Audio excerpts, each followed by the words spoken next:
agrade la clase, la conferencia, y como siempre les pedimos que nos ayuden a llenar los formularios que creo les han dado para seguir mejorando esto en lo que se puede.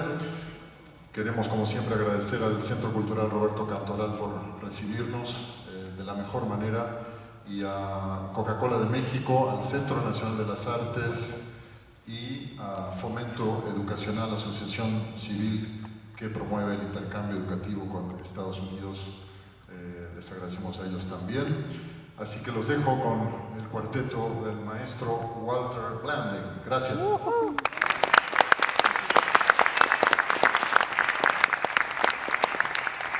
Gracias, buenas tardes. Dopo, después de 2, 3 días, puedo hablar un poquito más, pero that's about all I can say.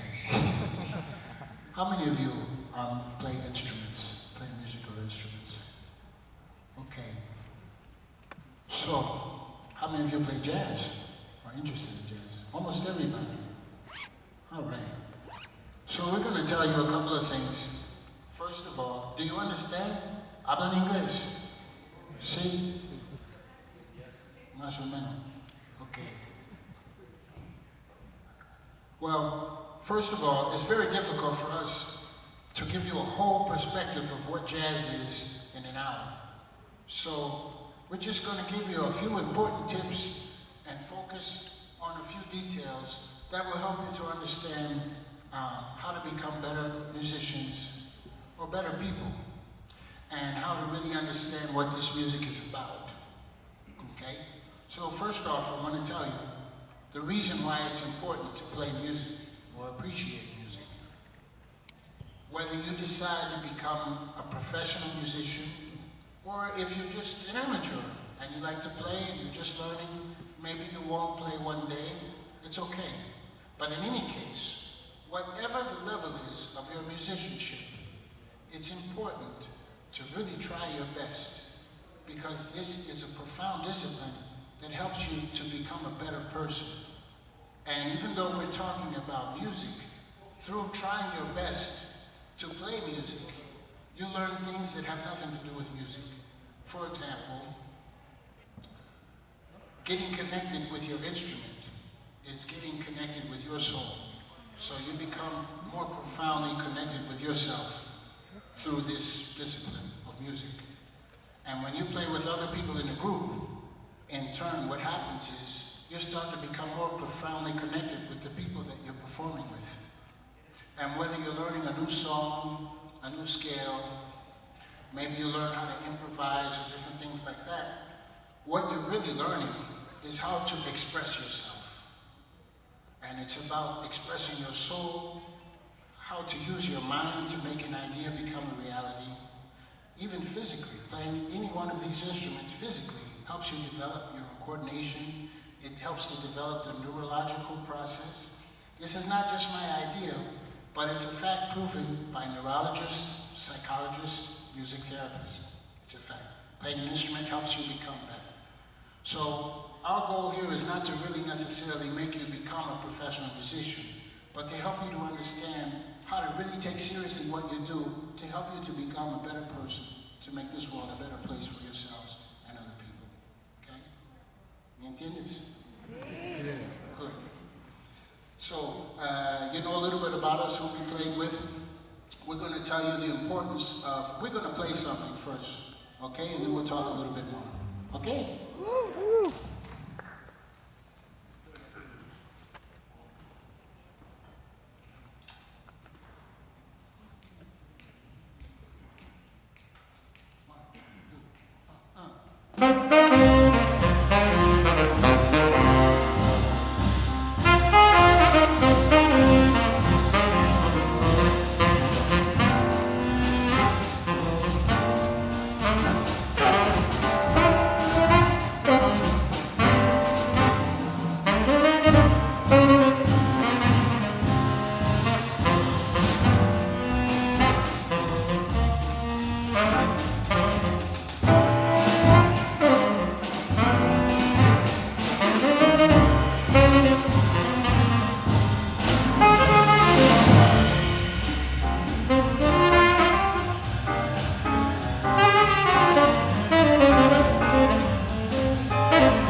Okay, so can anybody tell me what type of song that was? That's right, it was a blues. And the blues is very important for understanding something about the roots of North American music. The blues is the roots for jazz, rock and roll, country music, soul. It's like folk music. It's all folk music. And so if you want to play jazz, you have to know the blues. Without the blues, it's like building a house without a foundation. So you gotta know the blues because that's the root of this music. And another thing, in order to understand how to play this music, you have to learn from the great people who created the music, just like a language. For example, you see I'm kind of learning a little Spanish. So I learned from someone whose native language is Spanish, not from someone who kind of learned it and might not quite understand exactly the cultural differences. You know what I mean? So if you want to learn jazz, you got to listen to people like Art Blakey, John Coltrane, Earl Father Hines, Cannonball Adderley, Miles Davis, Louis Armstrong, Sidney Bechet, Chick Webb, Count Basie. There's so many people. Billie Holiday, Ella Fitzgerald. All of those people I named are people who created the music. You would not want to listen to, for example, Kenny G to learn jazz. I'm not putting Kenny G down. The man is doing what he wants to do, and there's nothing wrong with that. However, you gotta make sure to call a thing what it is. Imagine if somebody said, I'm gonna give you an apple, and they give you an orange. You would say, wait a minute, I like oranges too, but this is not an apple. So a common mistake that people make nowadays is that they just call any kind of instrumental music jazz, especially if it's improvised. Well, jazz is based on improvisation, but there's a lot of important elements that make jazz what it really is. And it can still be modern, but it has to have the blues, it has to have improvisation, and it has to have the history of some of those people that I named, okay? So I've done enough talking. We're gonna tell you a little bit about how the group functions, because this is another important thing that we tend to overlook. We get together and we just play, and it seems like it's all spontaneous, and it is, but within that spontaneity, everybody has a particular role to make the pieces all fit together, right? So I'm going to hand off we'll let Jerome speak first, and he'll explain to you about himself and the drums. So, hey, now, thanks.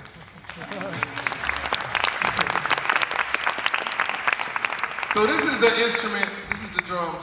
Basically, I'm going to be very short, quick, okay? This instrument, on the Eastern Hemisphere in Africa, this instrument was played by more than one person. But when you get into the American innovation of this instrument, our contribution to it is turning a job for 3 or 4 or 5 people, one person does it. So I play cymbals, toms, bass drum, and snare. And my job in this particular instance is to set a nice groove, always playing with the bass player. You always have to line up what you do with the bass player at all times. And you have to communicate, always listening and communicating with the soloist, playing the melody, and also, I like to call it boxing with the piano player. You know, we're throwing jabs at each other. You know, so that's my job in a nutshell.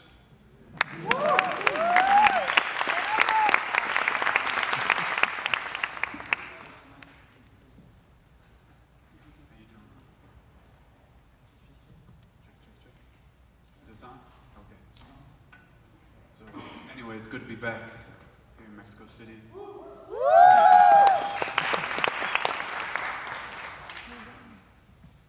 My job is, I was going to let Gerald speak first because the bass and drums, I kind of in the middle of both of them. My job is to interact, accompany the soloist, be a referee for the time sometimes. This instrument has a lot of flexibility in what it can do. Sometimes playing more is an option, sometimes the best option is to play less. So, that's pretty much my job. Thank you.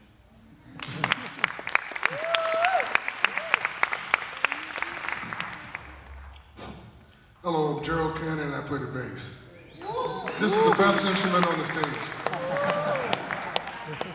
No, but as far as bass is concerned, actually I'm in the middle, as you can see. I'm here, he's there, but we're all part of a thing called the rhythm section.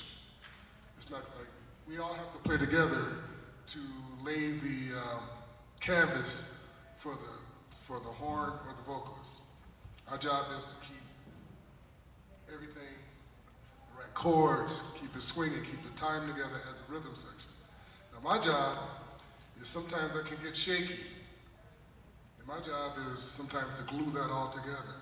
You know, like, and with these guys, they're such great players, I don't really have to work hard at all. So I just kind of coast along. But like as far as the bass and the drums, we are very much connected with his ride cymbal and my quarter note. If you notice when I'm playing the bass, I'm going doom, doom, doom, doom, doom, doom, doom. Those are quarter notes. And if you're looking at a time signature that says 4/4, that means 4 beats to the measure, correct? And the quarter note gets 1 beat. So I'm playing 4 quarter notes along with his quarter note of his ride. And so we have to be tight, you know, and it's easier with some drummers than others. It's very easy with him because he's a great drummer.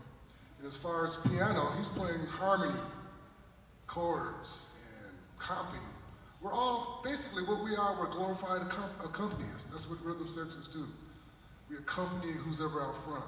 The sax, vocals, we have to make things feel good for them so they have a palette to improvise over. You know, and we have to make it, keep it stable so they can go ahead and play whatever they want and don't worry about where the time is. I mean, I could go into this forever, but we're short on time, so I'll give it back to Walter.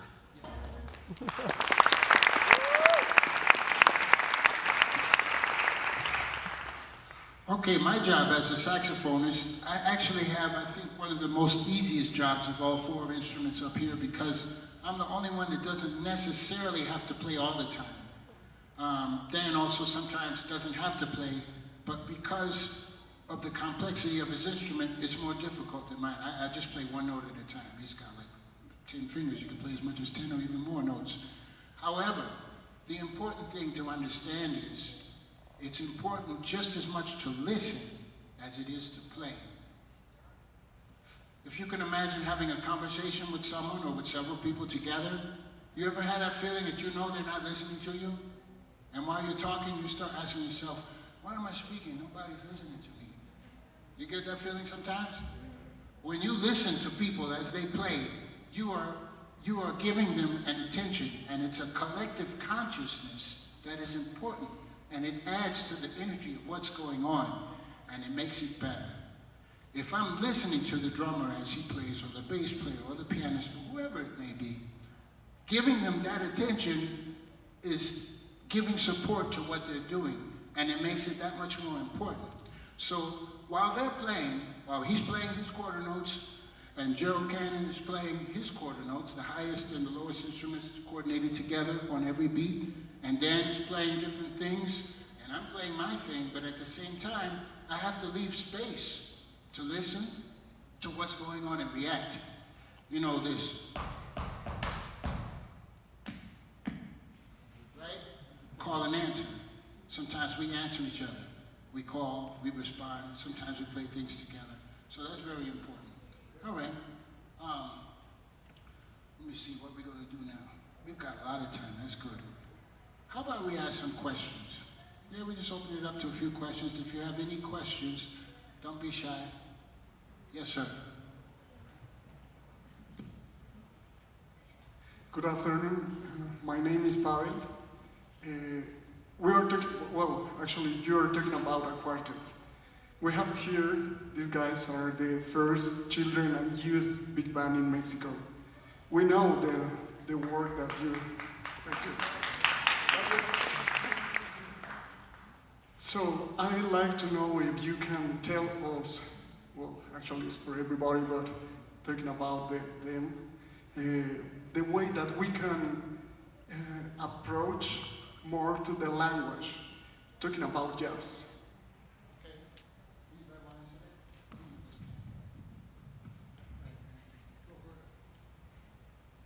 I mean, we can all answer it, but I'll just say something brief. The most important thing is to just keep listening to records. Just keep listening to the greats. It's the same thing Walter was talking about earlier. It's important to keep your mind open, not only listen to one thing, but listen to other eras of the music. Don't focus on one thing. And then if you can find, for younger people, it might be hard in certain places, but if you can find people that are older or better than you to play with, that always helps. That's how we all grow. In addition, I think imitation is very important. You know, a baby is born, they don't know anything. And they listen to mommy's voice and mommy says, I love you. They might not even understand what that means, but they know the feeling, something is good. And eventually they start to go blah, blah, blah. They say mama, mama, papa, papa. And eventually they start talking. What do they say? They say the same things that they hear their parents say. They imitate. So you got to imitate those great people that we had mentioned. Whatever your instrument is, pick a great person that you like who created the music and try to copy them and imitate them. That's a good way to start learning a language, as in this case, the language of jazz. Any other questions? So, as a saxo player, what's the most important thing, like, about talking about technique to develop your own language? What's the most important thing about technique to develop the language, like to have the capacity to express yourself without like being disturbed with, I don't know, your fingers getting stuck in that kind of things. Do you mean as a saxophonist or for any instrument? Saxophone. Saxophone. Okay. Well, for instruments that require breath, the most important thing is long tones. Seems boring, but it is the most important number one thing. And what you got to do is play, I'm not going to play, but I'll just...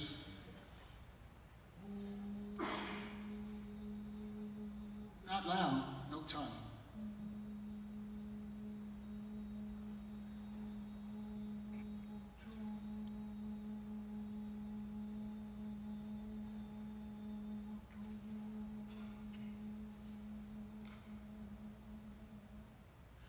Until you can't hold it anymore, like I just did. When you finish, you should be going. And I've done this with a lot of students, they'll play a long tone and they'll go. You didn't really connect with yourself. You gotta hold it until you can't hold it anymore. And when you can't hold it anymore, try to hold it 2 more seconds. This is the point that you grow. It's like doing push-ups, you know. Anybody could do 1, right? Everybody could do 1. Try to do 10. Once you get to 5 or 6, that's when your muscle starts to grow and you start to struggle. And you can't get there until you do 1, 2, 3, 4, 5, 6. So the long tones, you can't grow until you hold it to your maximum point that you can't anymore. And this is something, such a simple exercise, helps develop your concentration. It connects you to your instrument. It develops strength in your fingers. And it develops your ear, because you start to hear that note and you start to understand what that sounds like. It's the best thing. That's the most basic thing. You do that, and then you have to have a teacher. All of you should have a teacher. That's very important, you know? And there's a lot of things, but just in a nutshell, I mean, basically, everybody has to practice. I'm a person that's against the blues scale, because I figure, why would you learn the blues scale if you don't know your 12 major scales? That's like, if you don't know the alphabet, how are you going to learn how to read and write? So you have to know your 12 major scales and practice them evenly with all, you know, just like any instrument. Then you have to practice things like arpeggios. For jazz musicians that we play, that we improvise, we have a pretty good understanding of harmony and theory. So that's why a teacher helps. So those things, with a good practice schedule, it will help you to be able to have a better technique. There's no real secrets. It's not like, man, if you play the sharp diminished fifth of the 12th inverted by the 2nd degree, you're going to be like Coltrane or something. It's only 12 notes. It's just 12 notes. That's it. So you got to get in touch with your soul and you have to know the basics to be able to really honestly express yourself. Okay? Any other comments? Right? I just want to say something. I mean, somebody was saying that, you know, I think it was you, Walter, saying how jazz is a language. Is there any bass players out here? All right. So, you know, one of my approaches to soloing, you know, because I know a lot of times bass players have a hard time soloing because they can't think, and it is a language, you know. And so one of my methods of teaching is it's like you ask yourself a question and you answer. You know? Ba-doo-ba-dee-ba-da, ba-doo-ba-dee-ba-da, bo-ba-dee-ya. That's the question. Ba-doo-da-dee-ba-da, oh, doo-ba-doo-dee-dee, bo-doo-be-dee-ya. That's another question. Ba-doo-ba-doo-ba-doo-ba-doo-ba-doo-ba-doo-ba-doo-doo, ba-doo-ba-doo-doo. There's the answer. You know, I mean, a lot of times I've been playing bass since I was 10 years old, and sometimes I still have a hard time thinking of what to play on a solo. So I just ask myself a question, and then I answer it, you know, keep it simple. I mean, that's just a little bass insight for bass players, because that's the best instrument up here, don't forget.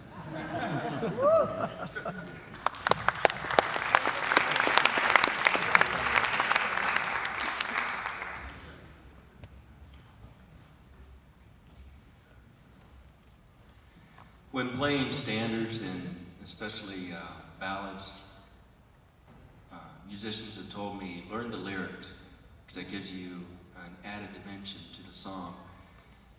But there's also, they say, respect the melody, you know, and listen to singers and how they approach the melody and know the melody how it is originally. And I've tried to do that. However, when I listen to instrumentalists, well, they always change the melody. I mean, almost all the time. And like Darn That Dream, for example, you know, and there's the version with Dexter Gordon, you know, and it's not as straight as you know, someone else singing it, you know, and so how do I balance that as an instrumentalist? I want to respect the melody and the lyrics, but at the same time, it seems like most of the instrumentalists are free with their interpretation of the melody. So how do I balance these two things? Well, it's just like we were talking before about language. First you imitate. And when you imitate, you're doing exactly what it is. So, you know, sometimes if you're practicing a song and you want to really know it profoundly, the melody is the most important thing, right? So you play the melody as it's written. Or you might notice singers who are maybe not the great improvisers, but a good step towards learning how to improvise. They'll sing the melody as it is, and then next they'll sing the melody with a slight interpretation of their own. They're still kind of sticking to the melody, which is kind of like a beginning way of improvising the melody without disregarding it. So I think what you might want to think about, without trying to make it become, because, you know, music is infinite. You can start thinking about questions that have an infinite answer, and you can get lost in a circle of infinity, you know? But you might want to just choose something. So you say, okay, you know what? I'm going to play the melody, period. I'm not going to worry about, should I play the melody or should I not play it? I'm just going to play it. And there you've made a decision, and it's like an infinite, it's like math. The choice that you make determines what the next step should be, like logic. So you play the melody, the next step would obviously be something other than the melody, and you have to make a choice. I would suggest your next choice would be to play the melody again, but with your own slight interpretation without disregarding the melody. You know? Your question was, should I stick to the melody, or how can I play the song without sticking to the melody? Am I right? Well, like, yeah. It's like, I've heard other teachers say that they had an experience where they were playing a song and another musician came up to them and they were really upset with them because they didn't play the melody, and it was like considered very disrespectful. Okay. Because, so that's kind of where I'm coming from. Okay. Well, You also have to be confident. If you know that you're studying the music for real and you have played the melody and you did study the melody, then it's okay not to play it because it's in your soul. So if somebody tells you you didn't play the melody, you could tell them, you know what? Anybody else want to say something? Every singer sings it differently. Yeah. You know, if you hear Sarah Vaughan sing Darn That Dream, she's going to sing it different than Ella Fitzgerald's going to sing it, because, you know, everybody has their own voice, but you'll still know it's Darn That Dream. But, you know, in every he has his own voice as a tenor player, so he's going to play a melody through his voice. I'm going to play a melody. We're all going to, so you can't, I mean, like you said, you have to learn a melody first. Get a fake book, learn a melody, and then after that you should start making it your own and telling the story the way you see the story. That's what I think.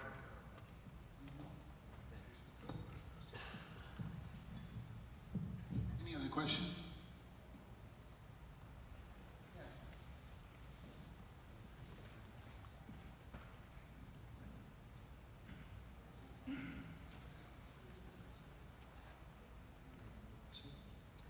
Hola, buenas tardes. Mi nombre es Aret y pertenezco a la primer Big Band infantil y juvenil de aquí de México. Estoy empezando y estoy empezando a improvisar sobre una pieza titulada The Groove Merchant de Thad Jones y quisiera saber qué puedo hacer o qué debo de hacer, qué debo de escuchar para poder mejorar mi solo y agarrar el lenguaje que necesito.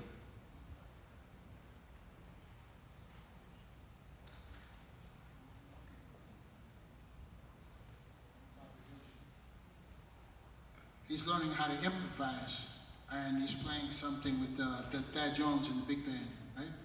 And he's asking, what do I have to do to learn how to improve my improvisation, to improvise? Groove Merchant.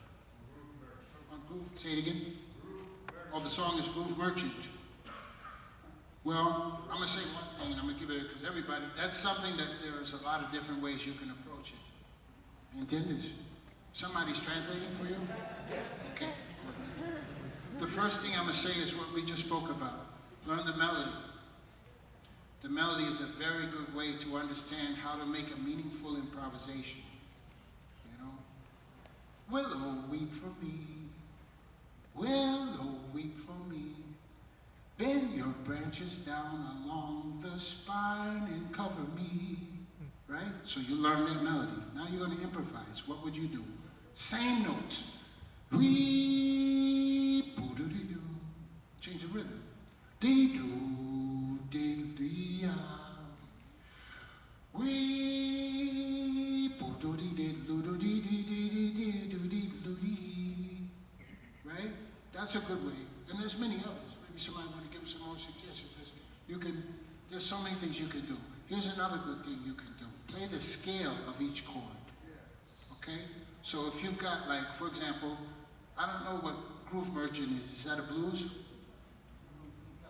No? No, it's 16 bars, 16 bars. Oh, that's the one that's president of the board that Jerry Lewis did?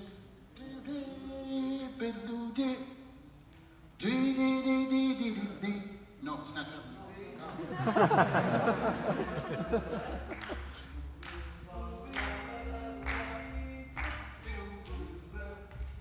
Es esa.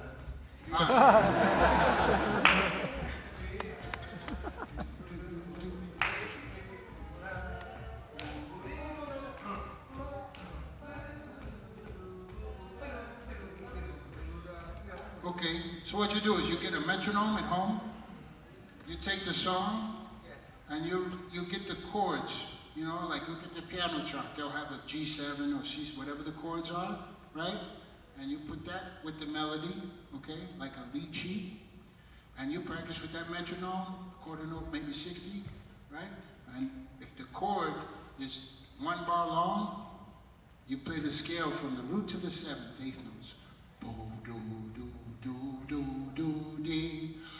You see? Do, do, do, do, do, do, dee. And you have time to breathe. If the chord is 2 bars long, you're going to play from the root to the 7th and back down. Do, do, do, do, do, do, do, dee, dee, dee, dee, dee, dee, dee.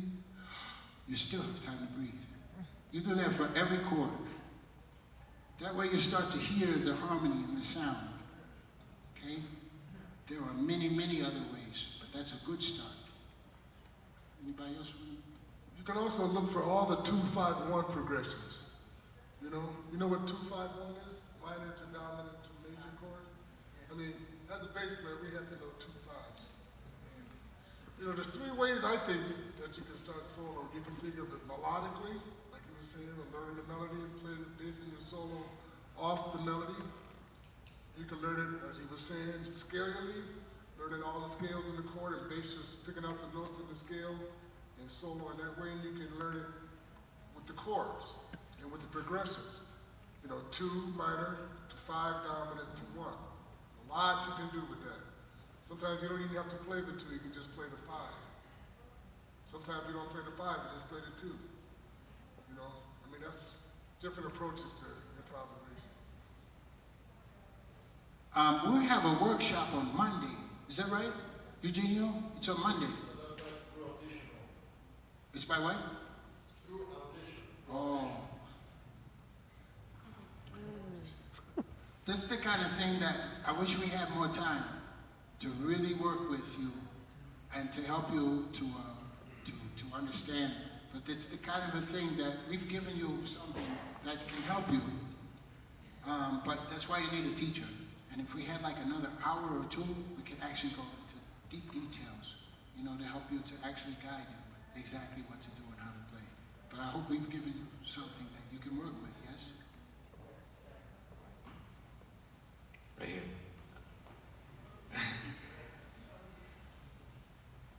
Hello, my name is Jesus, and I am a singer myself. And I'm part of the big band. But once I imitate the song that I'm singing, how can I make it mine? Because in my mind, it's going on a lot of things. Because I think that I can do so much more with the melody and there's parts where I am alone and there's scatting involved. But I imitate the scatting that is in the record. But I want to do it my own, but I don't know how to. And I think about things, but I don't know if I'm afraid of doing it or I just don't know how to. What can be the mind process in that? Pick one thing. I'll give you an example. You got that song, you imitated the singer, you know it. Can you play an instrument? Can you play piano? Little. Okay, you have to learn the piano. Every singer should know how to play the piano, right? Okay? That way you can play scales and you can also sing along with yourself. That's why the piano is one of the most important instruments to learn, okay? And then it will help you to understand what you're doing. And you can look at it. You can say, oh, this is a C major. And you can see what's happening as you play it. But in terms of you trying to figure out what should I do, I would tell you, practice that song and pick one thing to do. One thing. For example, just play one note over the song, right? If we played a blues, right? Can we just play a blues? Right? So let's say I'm a singer, which I'm not. Well, why don't you come up here? Why don't you do this one? All right. Jesus, right? Yes. In Cantoral. We're going to play a blues, okay, in F, and I want you to do this. We're going to do a couple of different things. This applies to everybody. I want you to just sing one note only. You're going to sing F. You can sing high, you can sing low, you can sing that F really fast, you can sing it really slow, you can bend it, whatever you want to do. The only rule is you have to sing F, okay? Let's try it. Is that F? Okay. 1, 2, 1, 2, 3.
Courage to get up in front of people and play, especially sing. That's you. You can't have an instrument. That's your voice. So I congratulate you.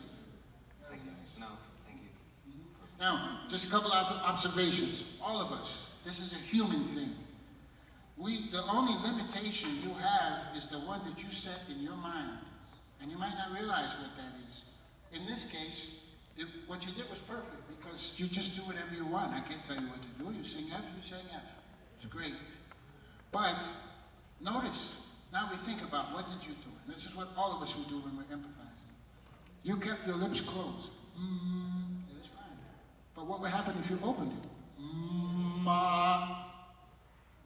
Or you only sang one. What if you sang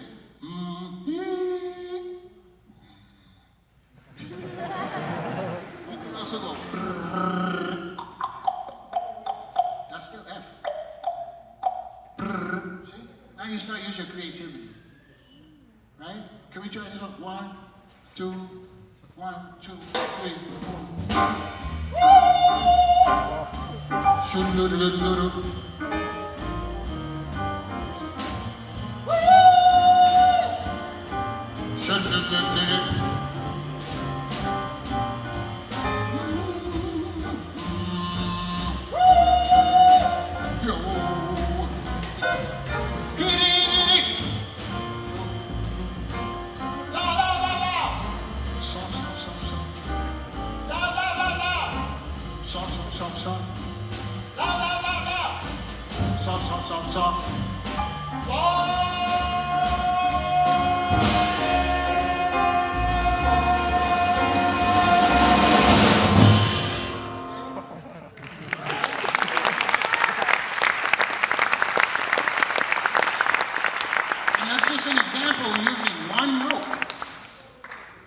Creativity is endless. Make one rule, okay? You want to try it again? Why don't you try it again? 2, 1, 2, 3.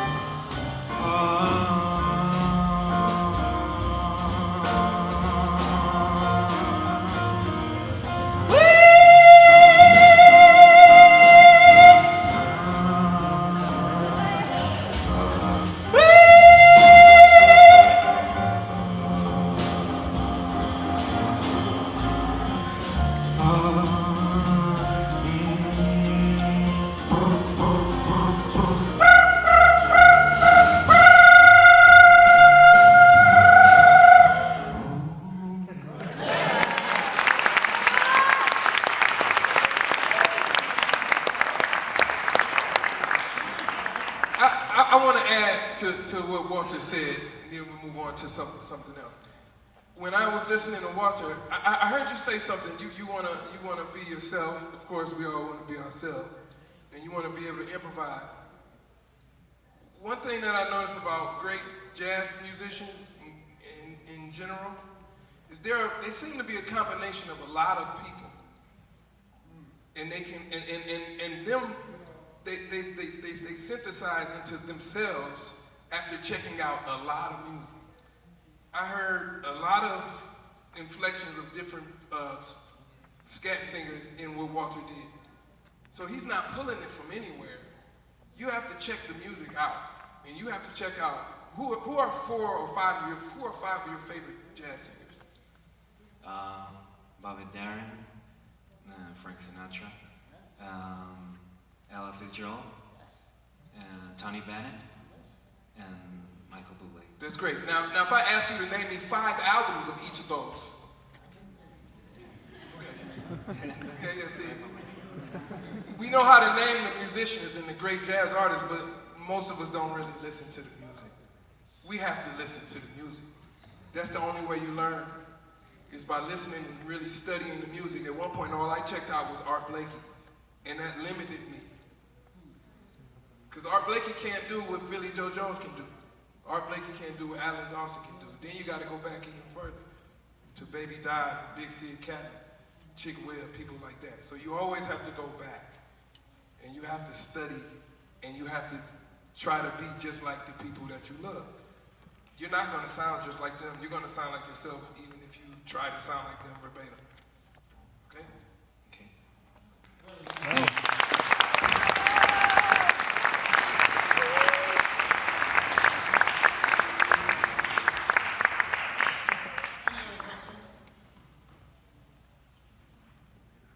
While you're thinking of your question, there are many other things that you can do. You could play the third of each chord.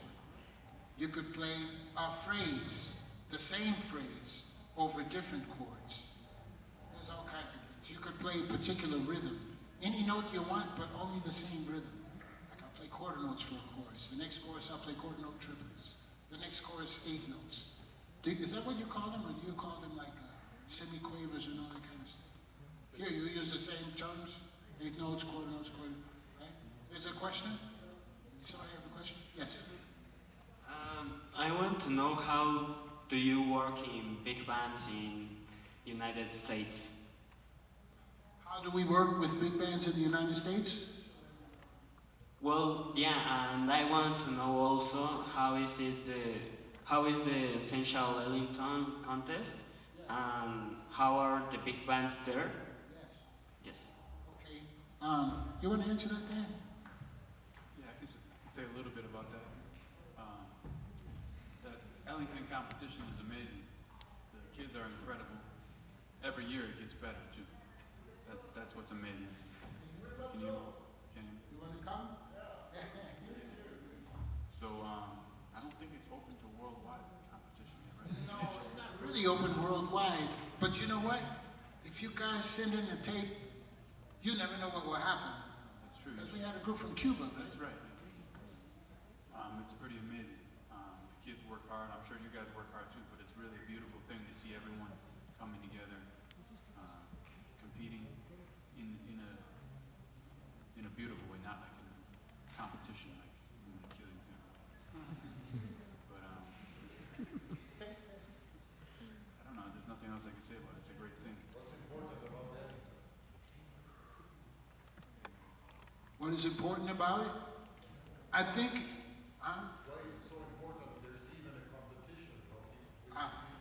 Why is it important that there's even a competition? I think it's because it helps everyone to play a little better. Competition is good, but you have to put it in the right perspective. It's not like you want to try to beat somebody and beat them in the dirt. That's not really nice. But if you hear someone that's good and you say, wow, I want to do that too, that's okay. You know, or you hear a band that sounds really good and you say, I want to sound just as good as them, or maybe even better. That's what happens. So one year, for example, every year is better than the last. One year we'll have 15 bands come and play of children, and they all sound great. I remember one year, one band played all of their charts without music. The next year, all the bands played their charts without music. So that's an example of how competition can be healthy. But it's not, like Dan said, it's not about the competition.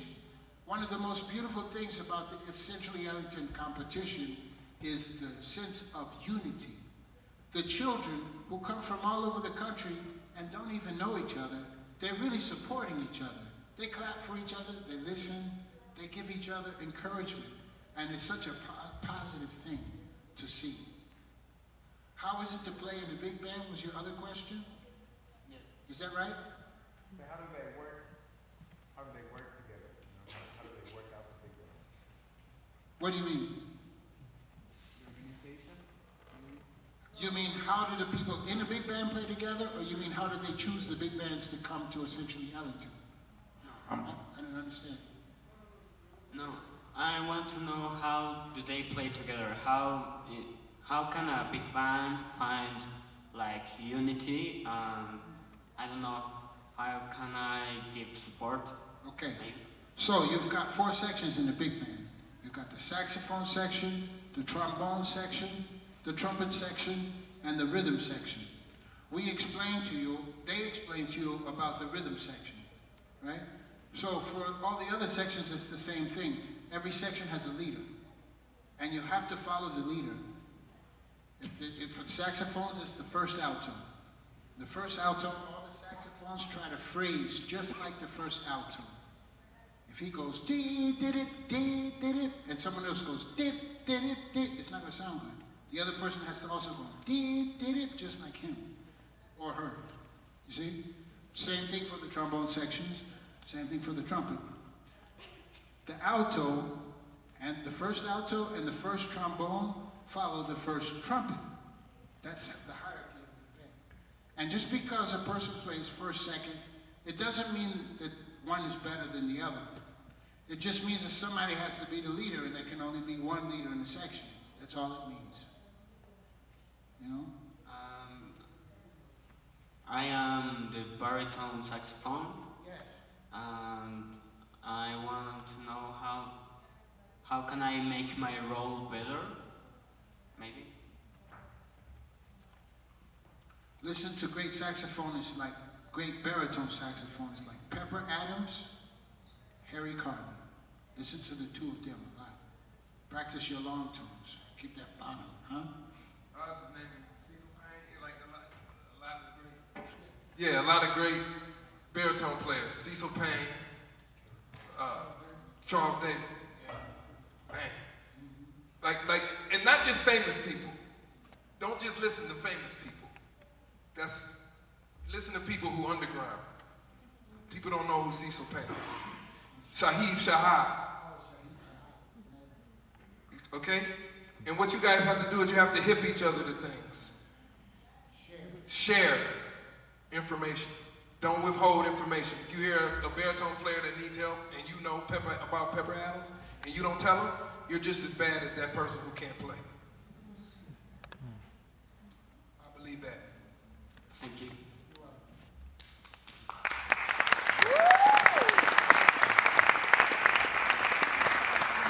Hello, good afternoon. I want to first thank you for being here. And I have a question for Dan and Walter, because this is a question about sources. I mean, using other musical traditions to jazz. Like, for example, I was hearing your concert with Wynton Marsalis with this Pakistan ensemble, Sashal, and I was so impressed because you play jazz standards with these Indian musicians, and it sounds like so natural. And I want to ask you, how did you can make the 2 traditions so natural, and how to gather these sources into a jazz context? If it's possible to have, for example, something from Indian music for African music, for Latin music to this quartet context. It's like one of my questions of all life. Well, I think every music has rhythm, every music has melody, and we can come together on common grounds like melody, harmony. It's often different the way people count, especially Indian music, Pakistani music. It's different, but they came to us. They played most of our music. I don't think we played much of their style of music, but it's a challenge. But I think if we come together through rhythm and harmony, figure out what the common ground of those musics are, and listen, leave space. I don't know what else you want to add. Yeah, that's exactly right. You have to listen to each other, like everything that Dan said. Also, playing different styles of music together is a sharing of different cultures. And in order for that to really have meaning, each of the cultures have to know who they are. For example, with the Pakistani group, they have their tradition that they know it really well. And we have ours, jazz, that we know very well. So we come together, and what are we doing? We're sharing each one of our things together without abandoning who we are. But it's like a cultural exchange. Have you ever eaten a meal in a house of two people who are married from different cultures? No? What do they eat? They mix it. One day they might have pasta bolognese. They might have tagliatelle bolognese, which is like Italian. But if they're also Spanish, one day they might have enchiladas, right? Why not? And it doesn't mean that the enchiladas is less Mexican or that the pasta is less Italian. It's something that just comes together. And it doesn't have to be the two things together either, but it's just a cultural exchange, a sharing. Metaphorically, I think that's one. We're just about out of time. Let's see if we can get another question and get some more answers. Yes, sir. Hi, my name is Alexis. I play in a youth and children big band called Philharmonia Berisana. And I play tenor saxophone, and I have learned by myself in all my life like saxophonist. And I would like to want how can I improve like saxophonist and practicing by myself. I would like to know about the skills, resources, and tips for practicing by myself. Okay. Thank you. Okay, good. You have to have, everybody here has to have a teacher. You need a guide. Even Michael Jordan, who was, to me, one of the greatest basketball players ever. I always use him as an example. As good as he was, he had a coach. And I'm sure his coach couldn't play half as good as he could. But his coach could coach. He could watch him and say, well, you know what, when you come up on the left side, I notice you're limping a little bit, you need to do something like that. So you need someone who is not you to watch you play, a teacher, and give you helpful tips to help you to improve. They can say, well, I see, you know, every time you get to that G major scale, when you get to E natural, you're always missing it. You might not realize it because you're inside of yourself. So if you take a lesson every day, that's a bit extreme, but you could, why not? Or once a week, twice a week, or once a month, or once every 3 months, or even once a year. It doesn't matter, you do what you can. But for example, if you know that you're only going to take one lesson a year, so then you're going to prepare for that lesson, that you have stuff that you can work on over the next year. So you gotta have a teacher. Without a teacher, it's like you might be trying to reinvent the wheel without knowing that it already exists. Does that make sense?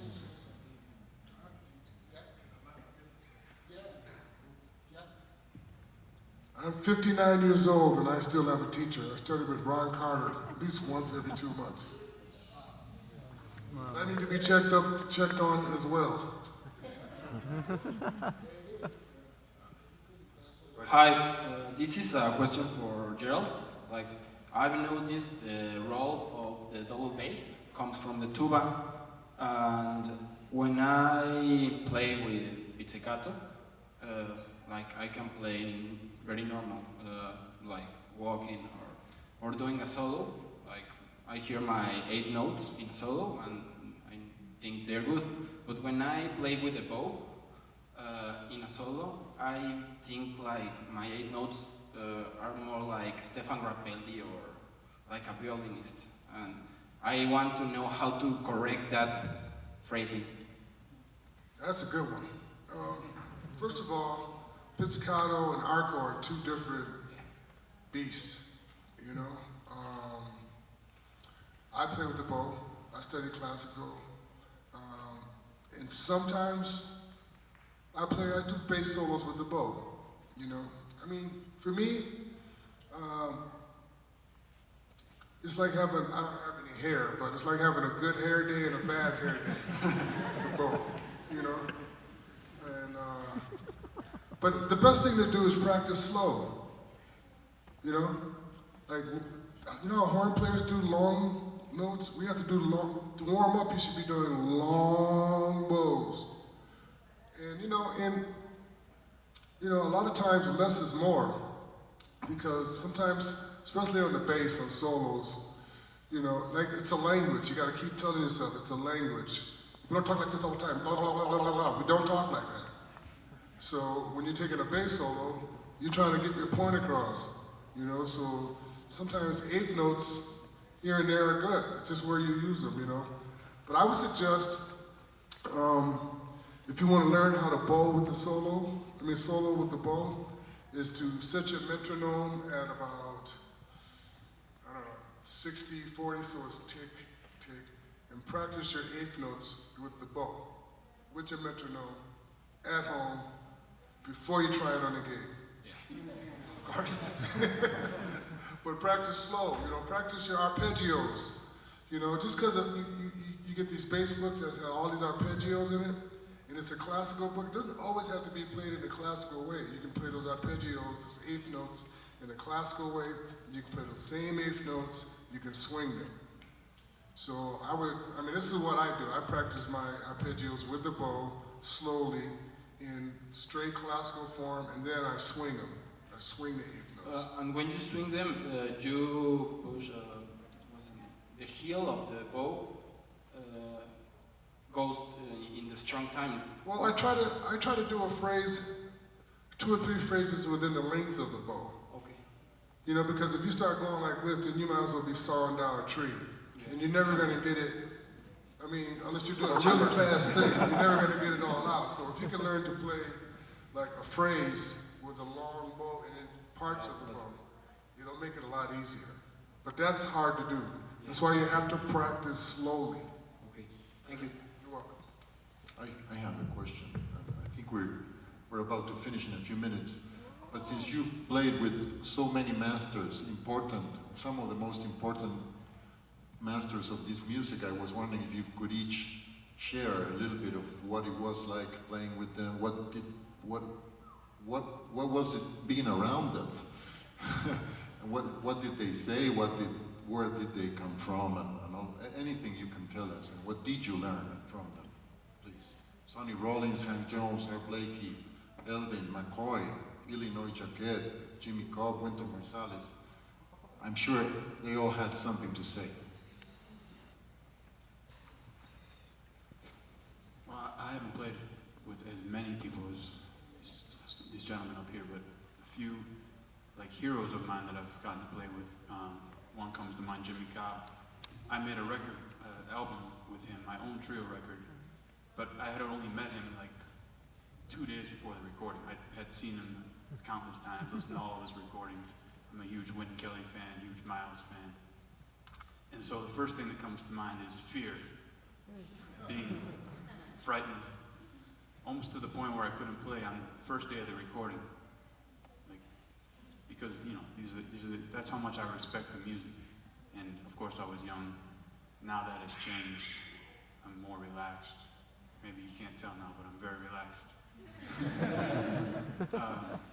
No, but it's a real honor to be around these musicians. Not just to play with them, but to be able to hear them. Unfortunately, a lot of them are leaving us. So I'm happy that I could hear someone like Hank Jones, Cedar Walton. Gerald's played with Cedar, McCoy, Jerome's played with Hank, you know, those are some of my heroes. So Barry Harris, still around. It's a different thing to be around those people that live the music. And I was going to say something to the person who asked about learning the lyrics. That it's a totally different time now, because it's actually more challenging, because those were the songs of their time. Now we have pop music distracting us. So it's more of a challenge. But those people lived through the music. Dexter Gordon heard those songs. You know, those were the songs that were available. But that's what I have to say about it. Well, I've been very fortunate to have been in to play with a lot of great drummers, Art Blakey, Elvin Jones, Billy Higgins, and the exact same thing. Fear is the first thing that comes to mind. Like my first gig, especially with Elvin Jones, you know, because in New York, a lot of times things work out like this. You get a phone call from some great musician, like Elvin Jones, or Art Blakey called me the day before the gig. Elvin Jones called me 2 days before the gig, so you have no rehearsals.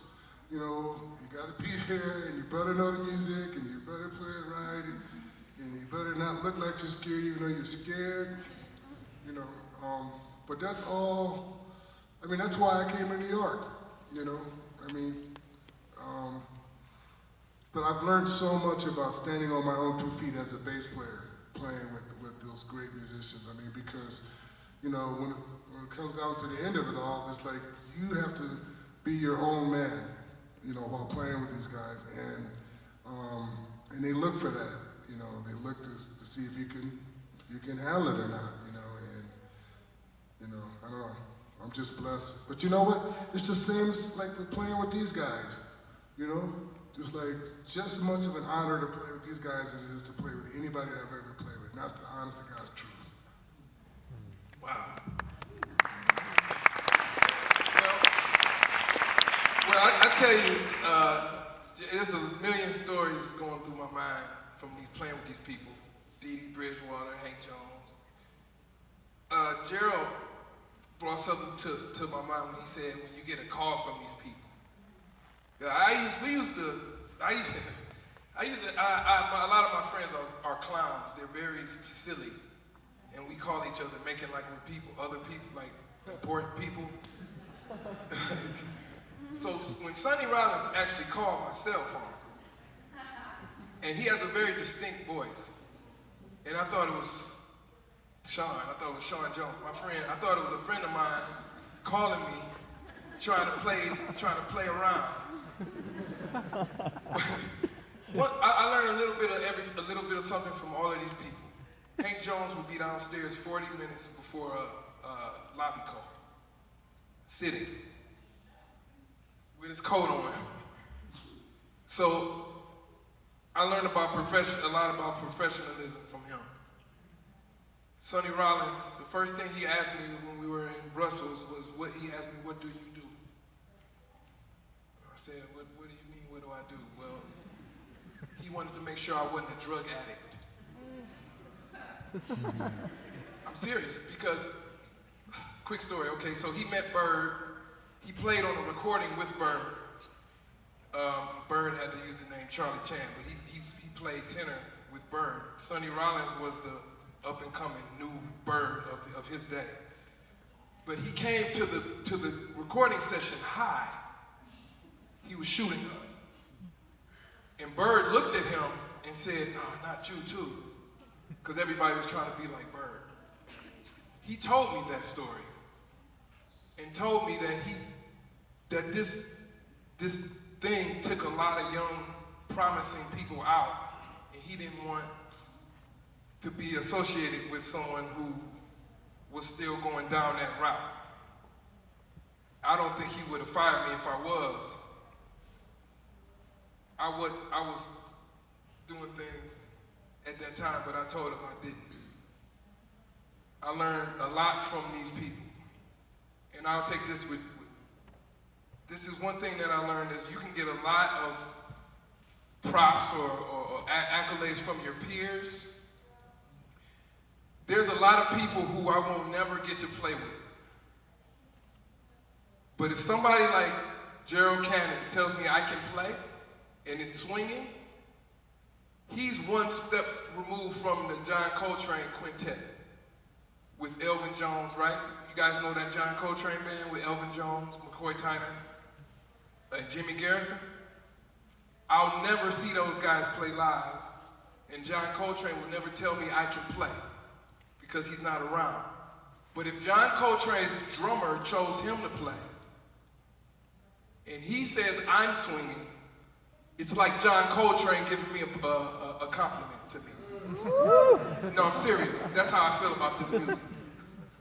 A lot of people my age look for people my age to build them up, and I'd rather get one compliment from Sonny Rollins than 20 of my peers. And that's how I feel about that.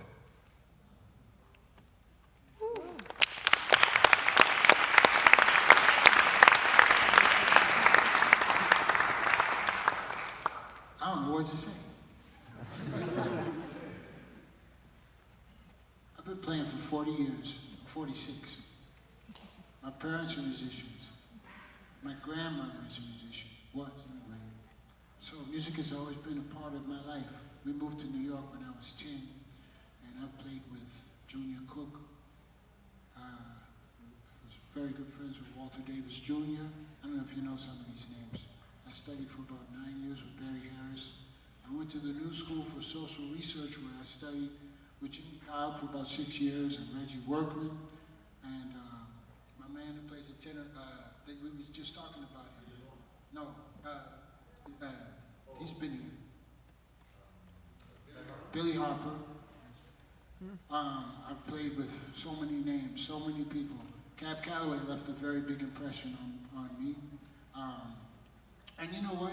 As I continue to grow and get older, I start to understand the most important thing is to just be yourself, because of all the experiences that I've had with everyone, including these gentlemen up here. The best advice I could give you is to just be yourself. And there's nothing wrong with being yourself. That's what jazz teaches you. Be yourself, and it's okay. That's important. With all the people I've played with, a few of the most important things I've noticed, like Cab Calloway. I remember I was 19, he was about 80. And we did a tour in Europe. And at some point I wanted to try to talk to him, to get to know something about him, or understand from the videos that I've seen, and all these things and the places. It was my first time outside of the United States. And we were waiting for a sound check in Luxembourg. And Cab Calloway would wear a three-piece suit with tie pin and spats to get on the airplane. He was always sharp, dressed very well. So we were waiting for the sound check, and he was sitting there in his three-piece suit, sitting down. And I went over to him to try to ask him something, but I didn't even know what to ask. So I figured, okay, if he doesn't speak, I'm not going to speak. Because who am I? I'm going to say something stupid. So I walked over to him, and he just looked at me, and I looked at him. He didn't say anything, so I sat next to him, and we sat together in silence. We didn't say a word. The manager came over, and she was like, Cab, the trumpet player lost his flight. We can't find your bags, but you wanted 4 tickets. We can only get 2. The reservation is not ready, but we might be able to get it tomorrow. The sound man is missing, and the microphone broke. And there was just one bad story after another after another. He was always so elegant. And he looked at her and he said, oh, shut the f up. I couldn't believe he said that. I was on my hands and knees laughing. It was just so unexpected and funny. She walked away, and we went back to our comfortable silence. That was what I learned from Cab Calloway. Sometimes just watching people that you admire and imitating them, their good qualities, not the bad ones, and being observant and being silent sometimes can help you to learn a lot. And I'm grateful to be able to play this music and share with you, just like all of these gentlemen up here. And to play with them is just as much an honor, just like we all said. I mean, I don't put anybody on a pedestal higher or lower than another, including an amateur, because we're all just human, and everybody has a story, and everybody's unique.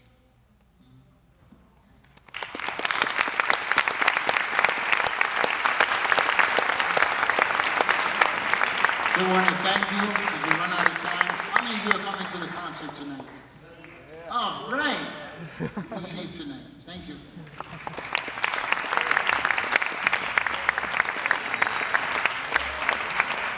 Muchas gracias. No se olviden que tienen el derecho al 40% de descuento con el registro de la clase en los boletos en taquilla. Nos vemos esta noche. La próxima la conferencia, clase magistral aquí es el 7 de octubre, el sábado 7 de octubre con la gran cantante y guitarrista Camila Mesa. Nos vemos entonces. Gracias.